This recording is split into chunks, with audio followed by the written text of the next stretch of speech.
Hey ladies, let's get started. I'm going to show you, this is the finished page. Okay, and what I'm going to show you how to do is make this page where you've pieced these edges all the way around. I'm going to lay that out of the side. I'm going to start with a piece of paper that's a scrap. This just happens to be a black piece because this is going to show up better in the recording when I do this. But always check your paper to make sure it is 12 by 12.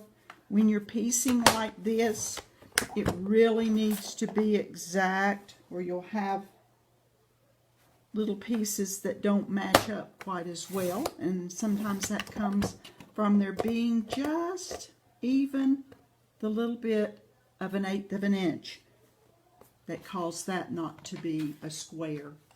So always check your base page. You're not going to see anything on this. Everything is going to be pieced on top. So what I do is I pick 4 pieces of paper and I cut 3 of those papers. I cut them down to 1 inch by 12. This was 1 piece of paper, and I cut me 4 strips. Then I chose this color, and I cut me 4 of the 12 by 12 strips of that. And then I picked a plaid, and I cut 4 12 by 12, 12 by 1 strips of that. Okay? Then when I'm done cutting those pieces, I'm going to cut down 2 of them. One is going to remain 12 by 1. That goes on the outside of the page. The next one is going to be the first inside edge, and it will be 10 by 12. And once you see these lay out, you'll understand why they're this distance. This one is 8 by 12. And I'm missing 2 sheets over here, strips, so I'm going to grab these 2 right there. I laid them out of my way. All right. The first thing you want to do is you're going to put your first strip at the top and your second strip at the bottom, or you can do it side to side. Just make sure you do the opposite. Take your piece of paper, starting with the outside edge, and we're going to flip it in on itself. And I'll show you when I'm done what this does. Okay? I flipped it in on the edges. What this is going to do is miter our corner. And if you decide you want to cut them out, cut this little tidbit off, you can. But I wouldn't until you were through laying it on the page. The first thing I want to do is lay it on the page to make sure it goes corner to corner, and it does. Then I'm ready to pull the next one. You're going to do the same thing with each of these strips and make them be mitered at the edges. You're just laying that right back on top of it like that. Make sure you lay them both the same way. Okay, there's that one. Make sure it's in the exact edge, corner to corner, and lay it down. Take your third one, do the same thing, and it's going to go the outside edges, left or right. And make sure you get that turned back exactly right. And there you go. I'm going to lay that corner to corner, just like that. And those 2 mitered edges go together just like a quilt that's been mitered around the edges. When you get them all 4 done,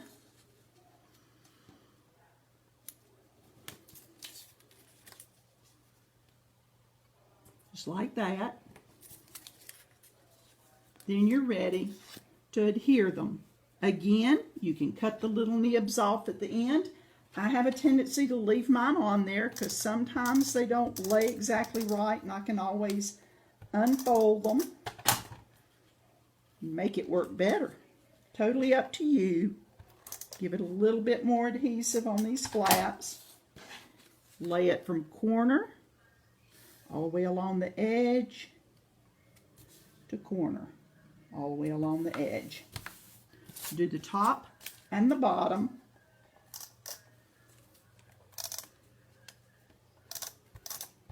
Don't run that adhesive all the way across. You know me, I like to save it every chance I get. Put it at the top. Put that one at the top. And lay it down. Nice and flat. Ready to do the next one.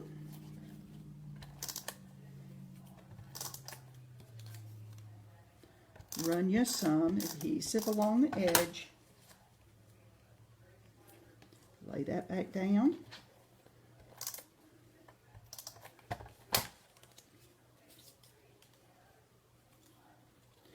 Lay it to the corner. Make sure it's against the edge.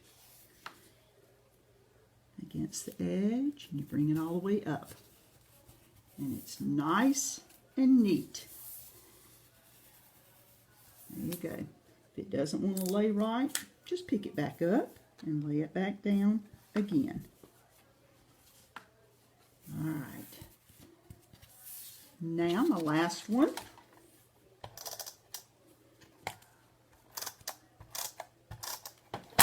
Lay those back down.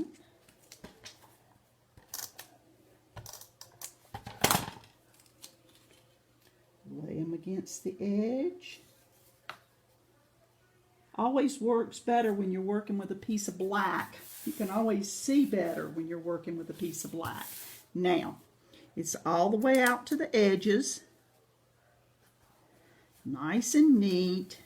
Kind of that one's one that doesn't want to lay down. Now I'm going to take the next one, which is the 10 by 1 inch. I'm going to do the same thing. I'm going to move right along. Get these done. Scoring them with my fingernails. Some of y'all would pull out a bone folder. I couldn't tell you where my bone folder is. I should be able to find it. I cleaned out that closet so much, but I haven't cleaned out my tools yet.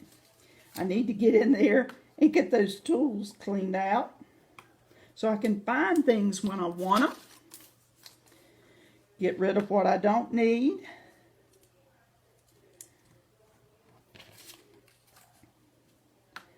This is the third one. That is the fourth one.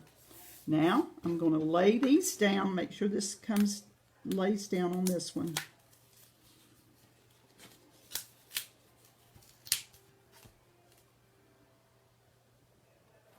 Okay, there we go. Now, doing the same thing all the way around with this one. I'm going to go ahead and do them all. You notice I'm not running this adhesive all the way around the edge because it's not needed. It's a waste of your adhesive. And I am very frugal when it comes to the things that cost the most.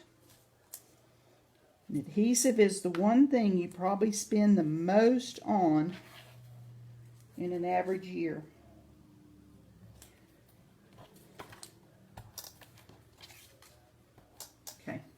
Now, I'm going to do the top and the bottom.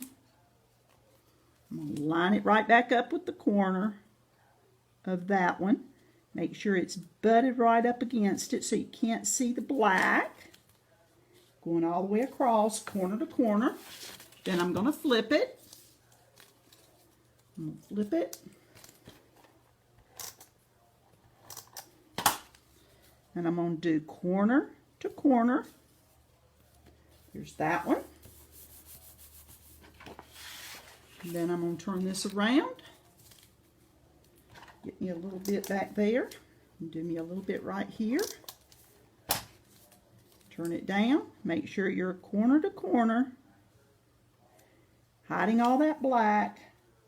Knowing that in the end, we might have to do some little disguising if we have a little bit that shows through. Sometimes you do.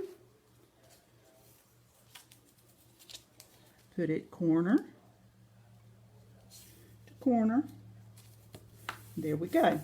Now, if you look at mine, this is not exactly even, but in the end, it will be. And I'll show you what I do to cover that up. This is the last section. This is the third one in, and if you remember, this is the one that's 8 by 12. And the reason this is 8 by 12 is because I've got 4 inches. So it needs to be only 8 inches. Took me a while to figure that one out. And then I thought, well, what if I did them 1.5 inches? And I said, no, I think I'll stick with the inch and not make it more difficult on myself. You see what I've got here, going into the designing part of it. I've got a flower, very, very busy flower with beautiful colors, and all of the colors that are in these flowers are also in these pieces I've got. The teal polka dot, and then this plaid one.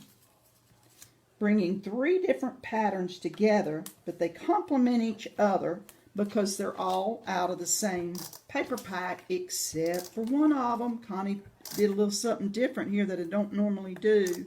I brought in a different paper line.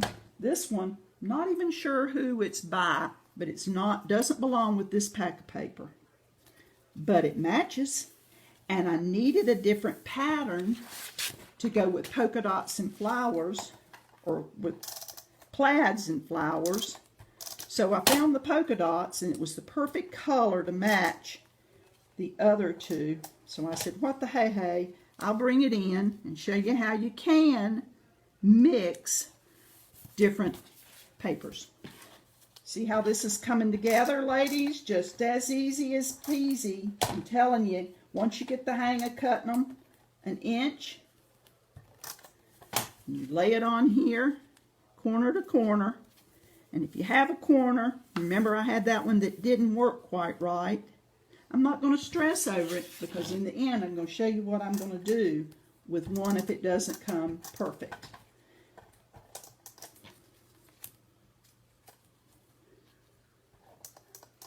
Okay. Love it, love it. Put them together. Make those creases line up. And there's your page.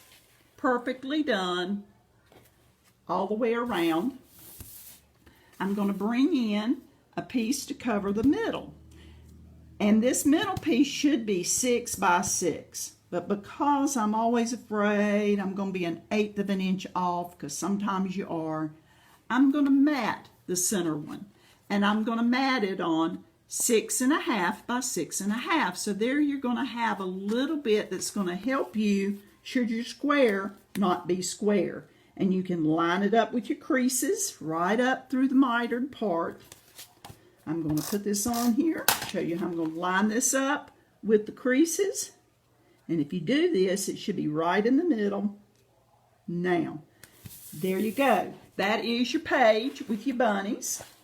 Remember, I had that corner that didn't quite lay straight, and it was right here.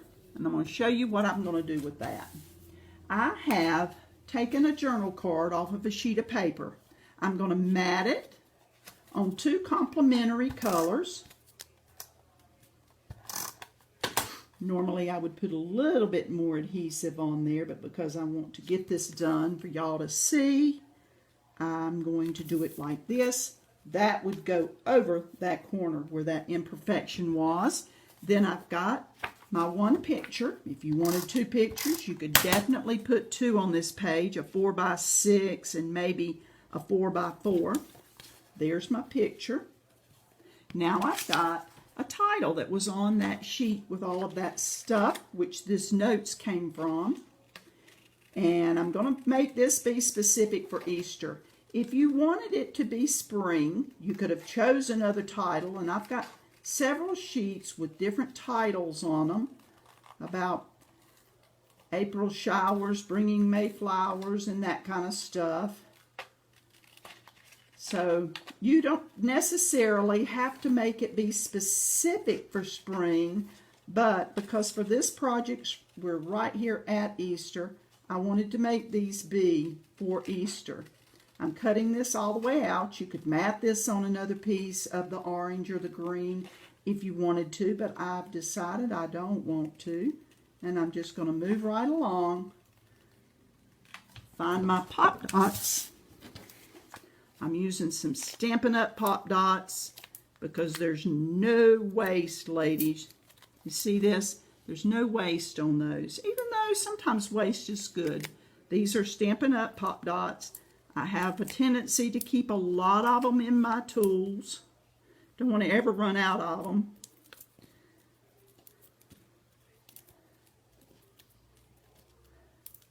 All right, I'm just throwing these things around. Now, because I don't have my picture yet, I'm going to make sure that this sticky part doesn't go on this. I'm going to stick it right over the edge. You can move that down to any place. You can move it up here where possibly there's an imperfection and where the pieces met. But in the meantime, we are completely done with that. I think I want to do a little something else. Let's see if I can find something else. I have a little piece of green over here left over on a sheet of paper. I'm going to grab it and grab this corner, this 2x2, and I'm going to pull it out. I'm going to use both of these because it needs a little something something on the page, and I'm going to show you what I'm going to do. I'm going to trim this down. I am not using a trimmer, so they may be a little wonky. You can use your trimmer and make them absolutely perfect. In the meantime, I've got 2 fishtail ribbons, same size because cut them out at the same time. I'm going to put those 2 fishtail ribbons up in the top corner so that they add a little something something to my page. Give it a little contrast. You can always add additional items that you may have, buttons or glitter or a mess right there. Now, we are done with our page. You've got 1, 2, 3 different colors of 1 inch by 12 inch. The second one will be 2 inches shorter, and the third one will be 4 inches shorter. And then your center one is 6 by 6. It's matted on a 6.5 by 6.5. I took complimentary journal blocks to put your story here. Used another one for the title. Very, very simple layout. Took me all of, let's see how long I've been on here. 17 minutes, almost 18 minutes. Girls, this is a 30-minute layout. You can cut your strips, lay it out, and do it within 30 minutes, and they can't get much speedier than that. If anybody's interested in any of these layouts, I'll be glad to whip some up. Just tell me that you would like the layout for Easter or for spring. I've got titles for both Easter and titles for spring. I'll do this layout for you, and the layout will be 5. Just say I would like the spring layout or I would like the Easter layout. I'll make these layouts for you, or I'll sell you the paper and let you try to make them yourself. In the meantime, this is 2G signing out. I'll see you tomorrow night for some more deals at Be Alive at 5.